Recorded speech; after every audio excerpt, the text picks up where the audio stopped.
Welcome back, statisticians. So in this video, we're going to perform a significance test about P, our true proportion. So remember, before we can perform a significance test, we will have to check for 3 items.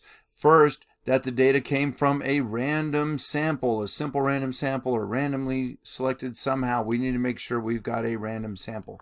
We need to make sure that our sampling, if we are sampling without replacement, we meet the 10% condition. My sample size is less than 10% of the population. And that's only if we're sampling without replacement. Remember that. And so large counts, that both end the number of successes and the number of failures are both at least 10. So 10% rule is less than 10, large counts greater than or equal to.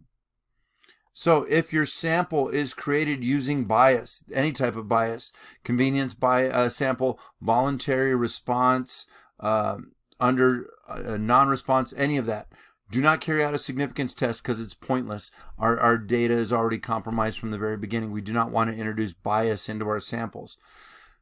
So important testing grading point, not only for the AP test, but for our chapter test. When asked to perform a significance test, show that you have checked all 3 conditions for any FRQ.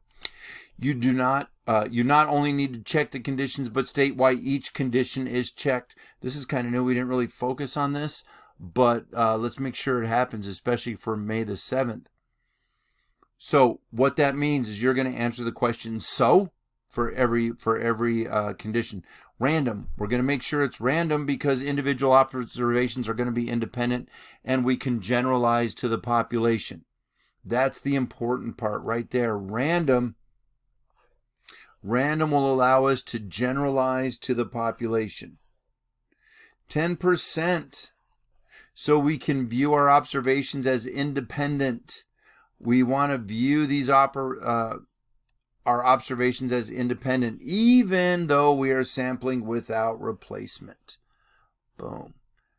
Because sampling without replacement is not independent. And lastly, large counts. We do large counts, so the sampling distribution of P hat will be approximately normal.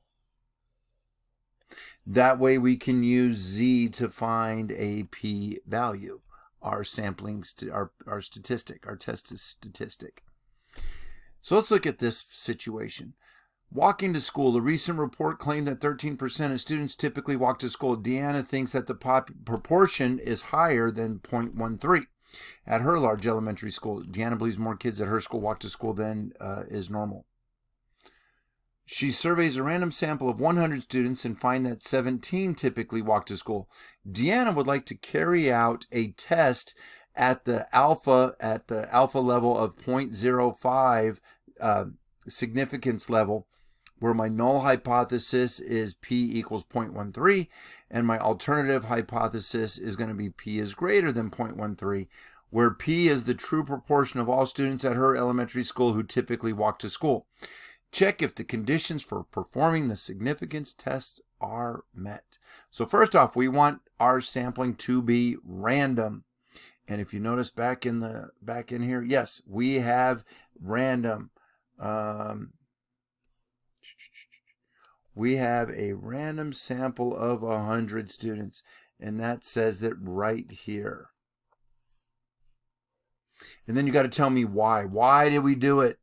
So my observations, my individual observations are independent, and more importantly, we can generalize the result to the population. Our 10% condition. We're talking about 100 students. That's less than 10% of the students because this is a large elementary school. So that would only, if it's a large elementary school, we're going to assume that it would be more than 1,000 students. And again, so my individual results can be viewed as independent, even though we are sampling without replacement. And lastly, my large count. Large count is the number of walkers is going to be greater than or equal to 10, and the number of non-walkers is greater than or equal to 10. Ooh, I don't know why this says not greater than or equal to. It obviously is. Oh my goodness. So let me fix that. 13 is greater than or equal to 10. So 13 people walk. Notice when I'm using n, it's the sample size of the school, but 0.13, p sub 0 is the proportion, my null hypothesis proportion, not the greater than, it's from the null hypothesis. All right, so we have 13 that walk and 87 that don't walk. So my sampling distribution of p hat is approximately normal. We want p hat to be approximately normal, and z can be used to find a p-value. Alrighty, so we've done these conditions before. What I added on now is I want you to remind me of why we are running each condition. So let's go ahead and in assignment 9.2, let's knock out 1 through 3.